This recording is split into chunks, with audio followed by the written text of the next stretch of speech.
So what you can have to eat? Flatbread with green beans on the side. That sounds fantastic. Double it up. Are you missing your flatbread from Egypt? Yeah, I totally am. Hey, I want to talk to you about Gunther. Before we get to him, don't you think Lord Charles has just done a phenomenal job in completely upping their reputation? I mean... Yeah, this Lavinia restaurant is just phenomenal. I love the menu, and we're vegetarians, so it helps. So you wanted to talk to me about Gunther. I'm glad to be having the opportunity to do so.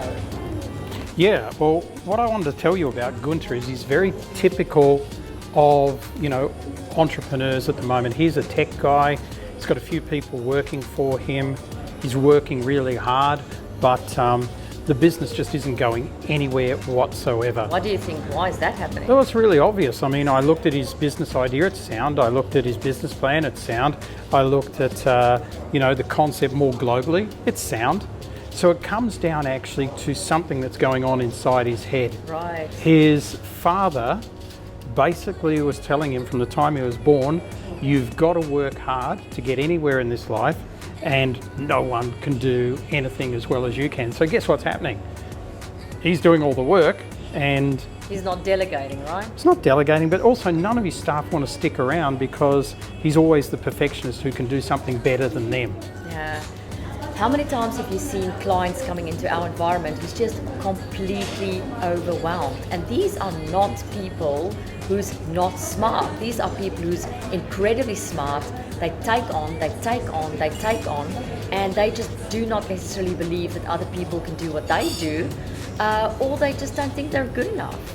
So the thing with Gunther is that because he's got these mindset issues and he can't see inside his own mind, then basically it's just affecting everything. Thank you so much. Thank you. And because of that, it's actually affecting his home life as well. So he's working 80 to 100 hours a week. He's not getting home until late. He's not seeing his babies. And of course, his wife's saying to him, honey, you're not present at home. So many times the effect of what we think is, something is actually happening in our minds. It's not real. Because he's telling me, oh, my business plan can't be good, my idea is not so good, etc., etc. But when I dug into that, it's all great. So all this storm is created in the mind. And so I love it when a person like this comes into our environment and we take their mindset and we prepare them for war. Now, it doesn't sound very positive, but a lot of people and a lot of schools and educational systems are teaching people at the moment that it's not tough out there. It's not difficult out there, and it's just not the case. There is difficult circumstances out there. There is mindset issues that need to be overcome when you want to be an entrepreneur, and especially if you want to be a good leader.